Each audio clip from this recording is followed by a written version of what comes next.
Pumapalo ang heat index doon sa danger category. Ano yan? Parang 42?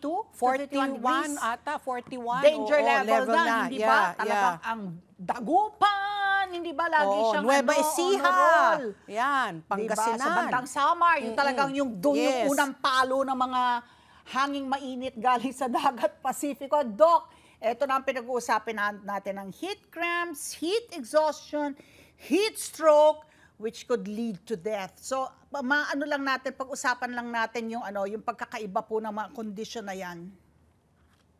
Ayan, so tama po kayo, no? Pag summer, mainit, so very prone talaga tayo na ma-expose sa excessive na init. Lalo na ngayon, sabi nyo nga, narinig natin tungkol sa heat index.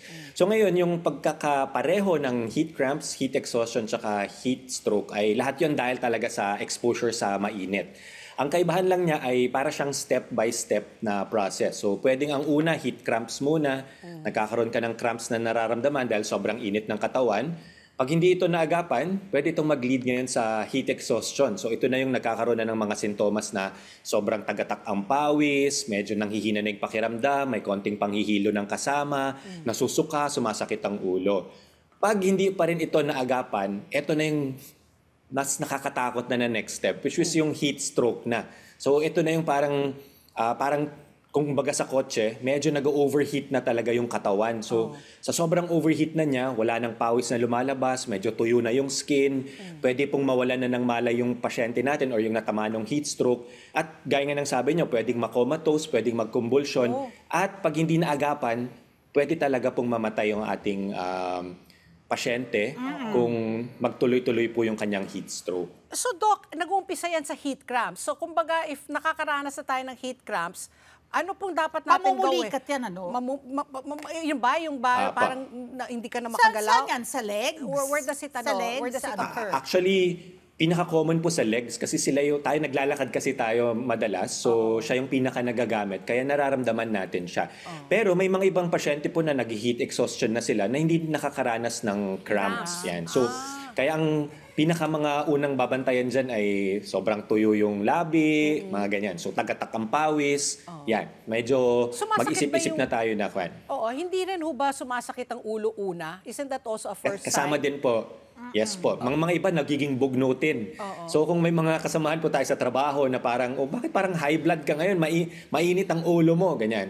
Baka ang kailangan niya tubig. Kasi baka galing pala sa labas, nainitan, yan. So minsan din po nakikita natin. Yung iba tama po kayo, sakit ng ulo po yung unang nararamdaman nila. Kahit hindi summer, tapos nakakaramdam ka ng pamumulikat, sabi sa akin, ako sign yan ng dehydration. Tama yon, Doc? Pwede din po. So, ang dehydration kasi kulang sa tubig ng katawan. So, isa rin po yun sa risk factors kaya maka-develop ng heat exhaustion, heat stroke kasi natutuyo ka eh. So, pag nangyari yon, pwede mangyari yon. Tapos yung cramps yon, pwede po kahit na malamig ang panahon, kung kulang ang tubig sa katawan, pwede din po siyang magkaroon ng cramps. Paunang lunas. Paunang lunas. I was going to say nga eh. So ano ang sagot ba dyan sa paunang lunas? Kaagad uminom ng tubig, dalhin sa lilim? Ano mga kung nakakaramdam na kayo ng sakit ng ulo, pamumulikat, ano pong dapat natin unang gawin? Yan. So, habang gising pa po yung pasyente, kasi sabi nga natin, ang heat stroke, pwedeng maging comatose or confused na sila. So, bago pa man po dumating tayo sa punto na nag-heat stroke, number one po talaga dyan, tama po kayo, ay uminom talaga ng malamig na tubig. Parang palamigin yung, kasi para lumamig yung loob ng katawan natin. Then tama po, pumunta sa isang lilim na lugar or kung may available na may electric fan, aircon, yun po yung mga pwedeng unang gawin po natin. So, prevention pa rin po ang best kesa sa nandyan na yung heat stroke bago tayo may gawin. So, good water intake is very, very important po, lalo na sa panahon na napakainit po talaga ng panahon. At ikaw, di ba, napapawisan ka, pawisan ka. Yung water loss mo rin kasi. Yeah, you have to refill it. Malamig na tubig, maligamgam, ano ba ang payo Better niyo? po, kung talagang mainit po yung panahon, better po na malamig. Kasi yung lamig hanggang sa loob ng katawan lumalamig po kasi. So hindi ka lang nabibigyan ng fluids, ng tubig sa katawan, natutulungan pa niyang lumamig yung tinatawag nating core temperature. So mas helpful po yung malamig sa panahon ng tag-init. Pero Doc, how do we prevent people or patients from getting from falling into a comatose, no, na magkaroon ng heat stroke? Ano ba yung nangyayari diyan? Kasi heat exhaustion parang sobra ka nang lalambot, wala ka ng lakas Nanlalata. di ba? Opo, Hapong-hapo ka na, hindi ka na talaga, wala ka ng energy at all. Pero bago dumating sa punto na masasabi natin heat stroke, ano ba yan? Sumisikip yung dibdib, parang heart attack na ho ba yan? Ito ba ay nangyayari lang sa mga taong may kapansanan sa puso? Sino po ang mga kandidato po dito po sa heat exhaustion? Ayan. So tama po kayo. Ang pwede pong maramdaman, although kaya siya po tinatawag na heat stroke, kasi ang nagiging presentation po niya parang yung na-stroke, may panghihina ng katawan, yung iba nagko-convulsion, mga ganyan. May convulsion. So sino po yung mga pinaka-at risk? No?